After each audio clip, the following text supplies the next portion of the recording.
To Family Education Weekend pre-event podcast. It's great to see you. I am Jonathan James with Hope Charities, and it is a real joy to be coming to you today. I wanted to just jump in here for a minute to talk a little bit about our upcoming Family Education Weekend. We are getting ready for a great online event, and if you haven't already heard about it, you can jump on our website, learn a whole lot more about this event. But look, it's a free event for you to get online with us, come hang out and learn about bleeding disorders and meet some other people who are living with bleeding disorders all around the country. This event is a live event, so you got to register to be a part of it, but it is going to be entirely online. It'll be May 19th, 20th, and 21st. It's going to be sessions throughout the day. You can jump in for one session or you can jump in for all the sessions. We're going to be doing some great giveaways. We've got gift cards in every single breakout session. We've got exhibit hall scavenger hunts with hundreds of dollars of gift cards. We've got also grand prize winnings for people who are able to participate in 3 or more sessions per day. That'll be a lot of fun. I think the grand prize this year is actually a set of 3 Oculus headset goggles. I can't even say it right, but that'll be a lot of fun for the whole family to jump in and play and be a part of a game together or an experience together. So a lot of fun there, but you've got to get on our website and register right now. It's www.hope-charities.org or hopeforhemophilia.org. It'll take you to the same place. You can jump right in there. It's right on the homepage. You can register there, register you and your whole family for the event for this upcoming May 19th, 20th, and 21st. We're going to have a lot of fun. But today I've invited a good friend of mine to come and join me to talk a little bit more about Family Education Weekend and all the things that are going on with that. And that is Gabe Terrazas. It's great to see you so much for being here today. I appreciate you coming on and jumping on here with me from Paragon. Great to see you. Great to see you too. Definitely excited to be on. Yeah, it is so cool to be with you today. I want to say a big thank you to Paragon for sponsoring this Family Education Weekend and being a part of all things Hope. We actually love you guys and get to work a lot with people from all over the country and help a lot of the patients that you serve as well. So thank you so much for Paragon supporting this event. It's really great that you guys are able to do that and help us make this an important moment for everybody. Yeah, absolutely. I mean, you guys are amazing too. You guys go above and beyond. So we're excited to partner with such a great charity that just gets it. So we're very pumped for that.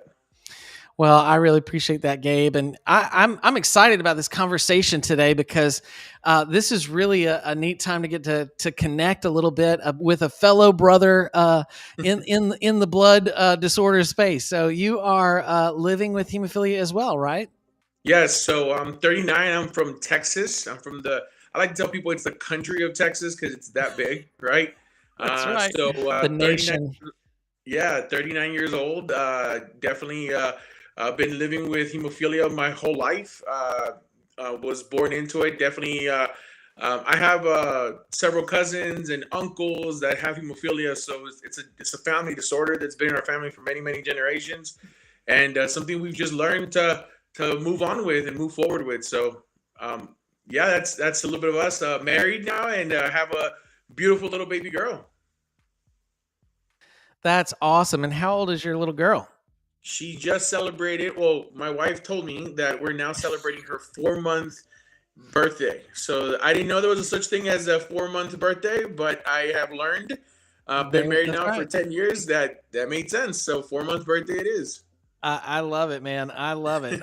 Hey, moms are allowed to do that. They can make up whatever rules they want to. So that's a great thing. And man, there's nothing like having a baby. I love that moment. I've got 4 of my own, as you know, and man, all of mine are teenagers now and growing faster than I would like to admit. But man, we have a dear friend of ours that just had a little baby and get to hold that baby. It's just so special.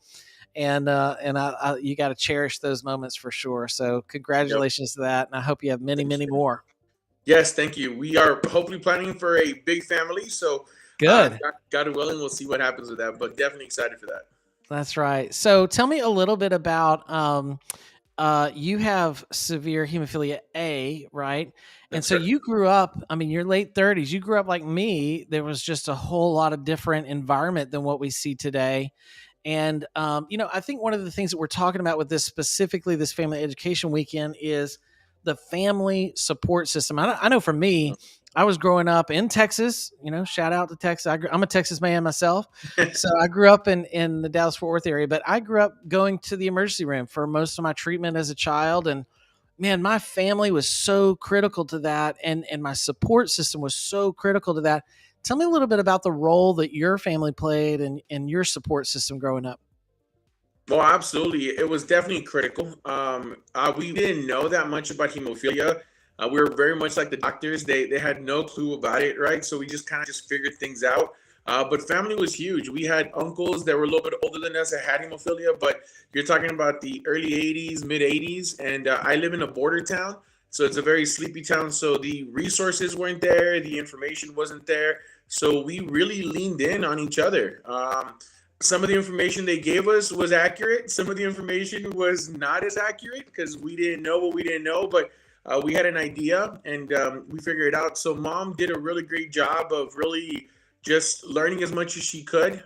Very much like you, grew up in the emergency rooms. I like to tell people that there's been three game changers in my life. The first game changer was when we found out that we could actually get medicine at home, right? And that was after 10 years of getting treatments Wow. at the emergency rooms. And then Wow. the second one was learning how to self-infuse and getting connected to an amazing chapter here locally. And the third one was meeting my lovely wife, right? And that was a huge game changer for my life personally. So yeah, so Wow. just really leaning into family. We learned to trust but verify. We knew that our family loved Mm. us and they were never going to direct us in the wrong way. But coming from a Mexican American culture, we have our own remedies and recipes to make this or make that. And sometimes they would alleviate a little pain, sometimes they wouldn't. But you know that they had the best intentions. But definitely getting the right source, right? Definitely getting the right Yeah. information, getting access to the right people that could truly direct us in a impactful health ways. So Yeah. It's so funny you bring that up because I think every culture has that, right? And it's in a different way, but my wife and I have been married 20 something years now, and we it's been a wonderful journey with lots of ups and downs, and most of the downs were, my fault, I'm sure. But there was moments though in the very first few years of our marriage where we would go and we would, I grew up from a deep family from the deep South, and they had, I mean, mama was the patriarch, and I mean the matriarch, and so she would just, whatever she said went, and so my wife is a big research person, and she grew up from the Northwest, and so her oh, whole family was like very much on like it's got to be educationally factual, and you have to be able to substantiate. It was just a different culture, and so we get married, and my wife was always, I mean, she got in the habit of just going, okay, do you really know that, or is that a my mama said? Because if it was just a my mama said, we got to look it up. And Google was like the best worst thing for our marriage because yep, after that, my wife just said, I got to check this on Google. And I'm like, look, how is it that Uncle Google got to know more than this guy? I mean, you know what I'm saying? Like, if I say it, it's absolutely. got to be pretty. But I love that I love that you said that you have to. What did you say? Trust but verify. Yeah, Is that what you said? trust but verify. That's something we've learned, right? So So I mean, good. and they mean well. Family loves you, and they mean Absolutely. well. It's something that's worked for them because I mean, I can imagine my uncles when they're my age, they found ways to alleviate pain, right? But we were at the time we were in the late 80s, early 90s. So now in 2022, it's very much different.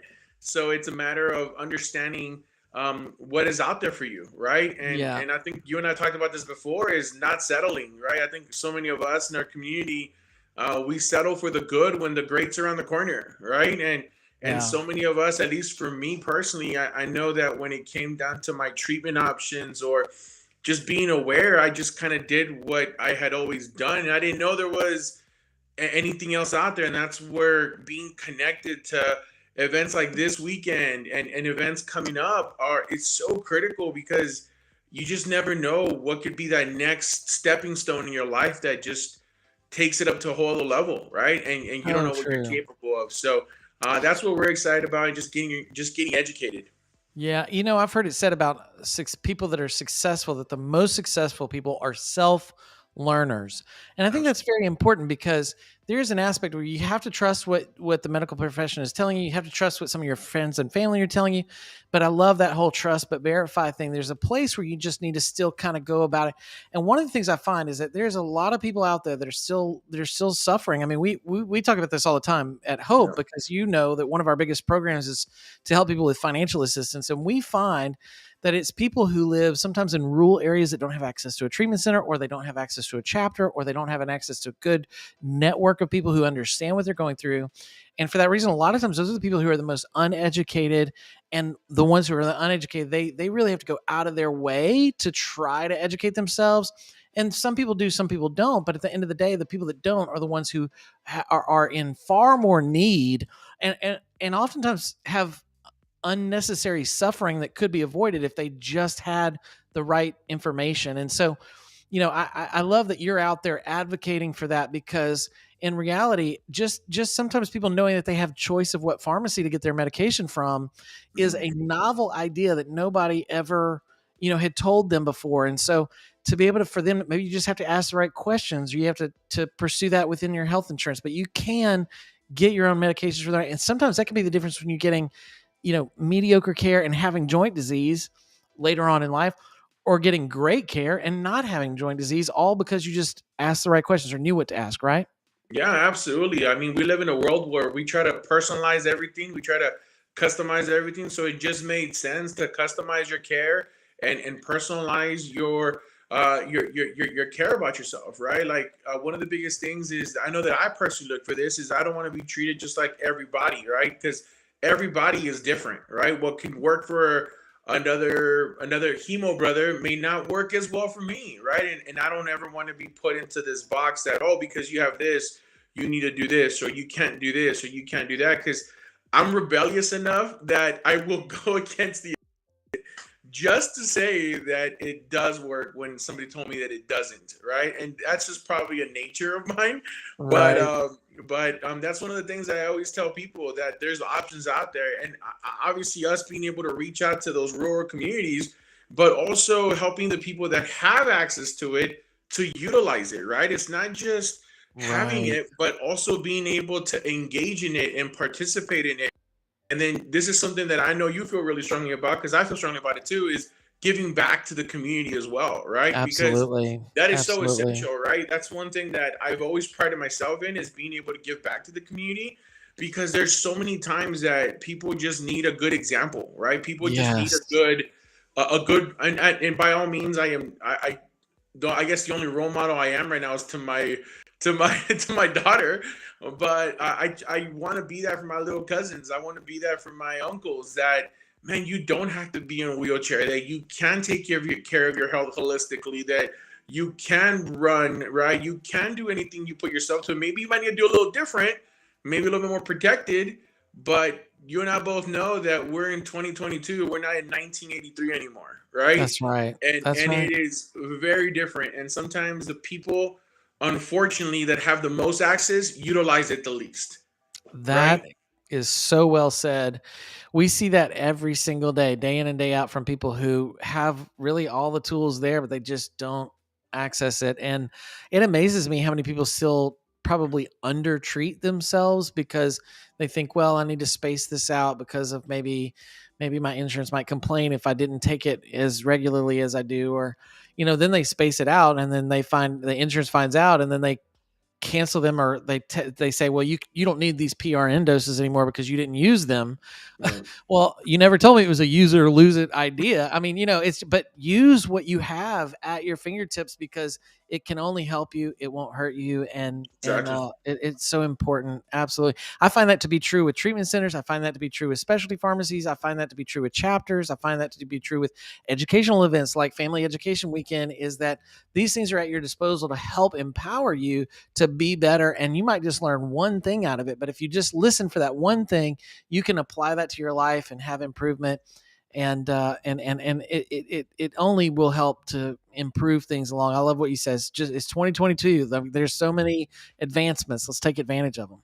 Yeah, absolutely. And you hit the nail on the head, right? It's about getting that little nugget, right? And Right. obviously, that little nugget could apply to One thing. in us. It's our bleeding disorder, right? Our community, but that could also seep into other areas of your life, right? That's right. It could, yeah, Absolutely. it could be maybe something that a speaker says, or something that a community member says, or something that another specialty or whatever says, right? That you Right. could apply to your life, and you're like, man, I never thought about it like that. And that's the little that little pebble that makes everything overflow, and now you start getting success in other areas of your life, right? That's so true. And that's why I believe as a people we need to be together, right? We have the Yeah. ability to connect through technology, which is awesome, right? Right. Let's utilize that. Let's understand that it takes a village, right? That it's not just you by Absolutely. yourself. So that's why events like this is huge. It's such a great point because we do an event, and I'll kind of give a shameless plug for this. But in the summer, we do an event called the Summer Leadership Weekend, similar to Family Education Weekend, but it's about leadership, and this is one of the main topics that we zero in on. We talk a lot about how, for instance, a lot of people don't learn discipline maybe in every area of their life. They might learn it in the things they like to do or have to do, like school or maybe soccer, but they don't oftentimes learn it in the things that will help to get them better, like sticking a needle in their arm. But with living with a bleeding disorder, you have to learn that discipline at such a younger age than what probably the general population has to learn it.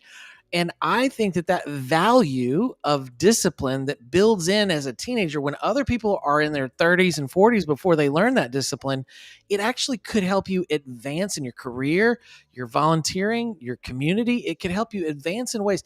And those lessons actually can help put you in a place of leadership in life that Exactly. could give you an advantage if you embrace it. You got to recognize it, and then you got to embrace it and apply it. But if you do those things, oh my gosh, like I have often said about bleeding disorders, and right, wrong, or indifferent, maybe some people feel differently than I do, but I really believe this, that there is no middle class in hemophilia. And what I mean by that is you see people who are either uber successful, or you people see people who are really impoverished. And I don't mean that to be that's not negative or positive. It's just that you see people that sometimes leverage these lessons and they apply them. I'm not talking about social class. I'm not talking about people that are No, born into a sorry. low No. income scenario and can't get out of it. I'm not talking about that. I'm talking about people who are mentally either very, very successful and they apply the lessons they've learned. And hemophilia affords you something that people actually they're not challenged with earlier in life to have to discipline themselves to learn. And so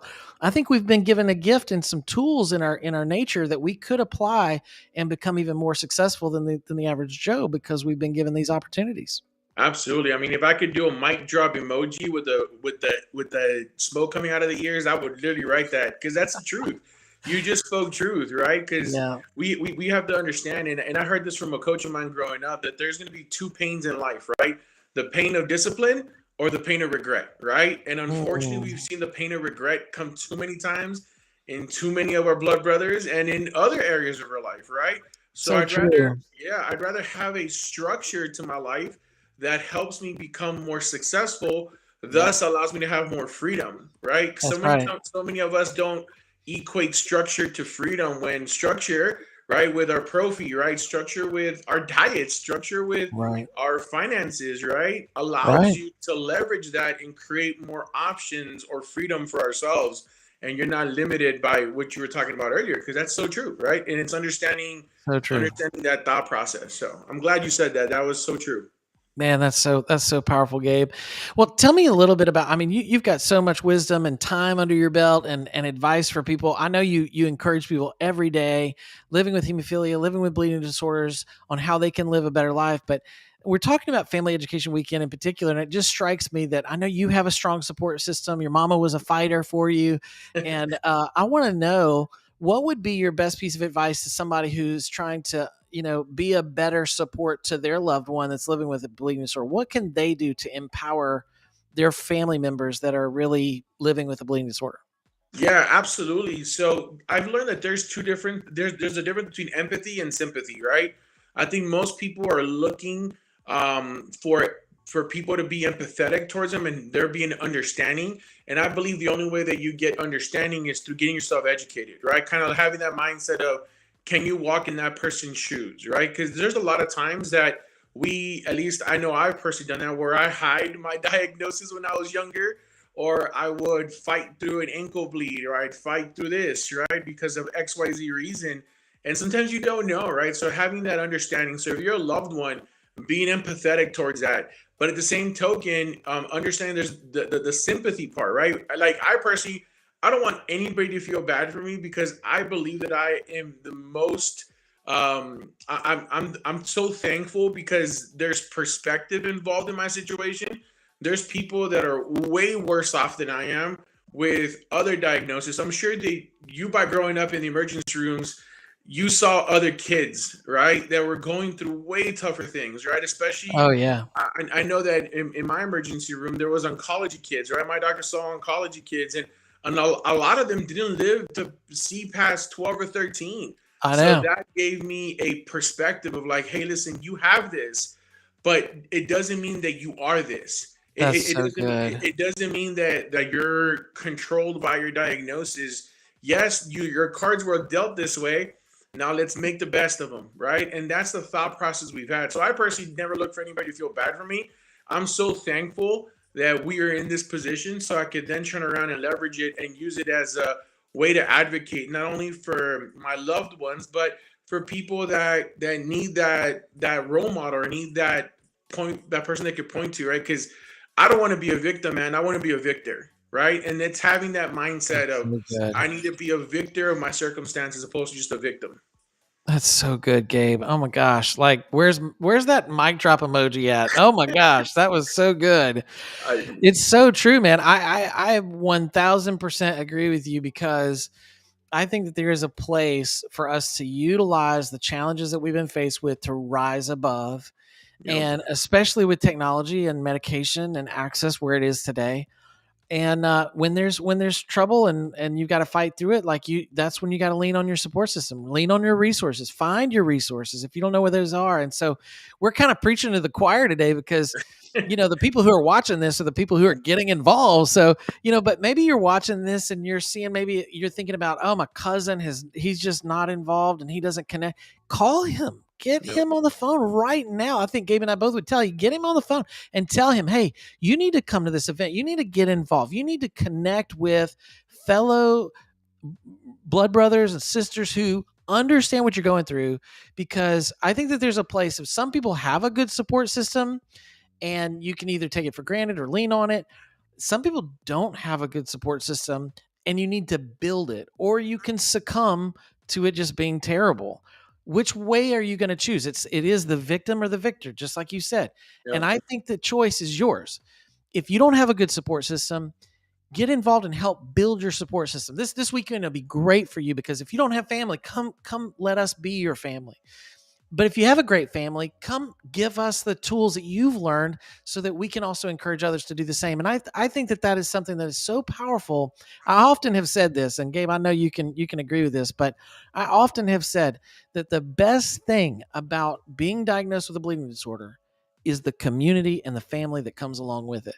exactly. And the reality is that, man, it is such an important component of it, but you got to utilize it. You got to take advantage of it. You got to get involved. And that's not easy for everybody. I know everybody, especially in that 20 something age group. You mentioned earlier when we were talking before about how you do just kind of a blur. Most of us kind of tried to get out of the equation, I think, at that time. But hey, look, at some point you realize, man, I need this. I got to get back involved. I got to be a part, right? Absolutely, right. You just made me think of a thought when you were talking about being able to get connected. I remember being 10 years old. One of the game changers was being connected to the community. I remember up until that point, the only people that I knew that had hemophilia, they were all related to me. So they're all uncles and cousins. So I just felt it was like a family thing. And then we went to a camp out in Dallas, and I got a chance to meet a bunch of other kids that were my exact same age and younger that had hemophilia, that weren't related to me, and they're mind blown. Like, are you serious? I'm not the only one, right? I'm not the ostracized family member. There's more of us, right? And I like to think of it as a fist, right? A fist is only good if it's together, and that's what events like this do, right? We're like separate fingers, but these fingers don't do anything unless they come together and they form that fist, right? And we're able to do that. And that's the exact same thing we could do with our family members by bringing them in tight, by calling them up and saying, hey, I know you've been to these before, but hey, listen, there's some new things happening. There's new people that you're able to do. There's older people that have great mindsets, and man, you could apply this to your life, right? And really make a difference. So I'm excited to join the That's so huddle. good. That's so good, man. Well, I really appreciate that because I think that there's so many people out there that are still not connected and they need to be connected. So if you're watching this right now and you're thinking, man, I don't want to know if I want to sign up for that, or I don't know if I just want to hear some boring talk that I've heard before.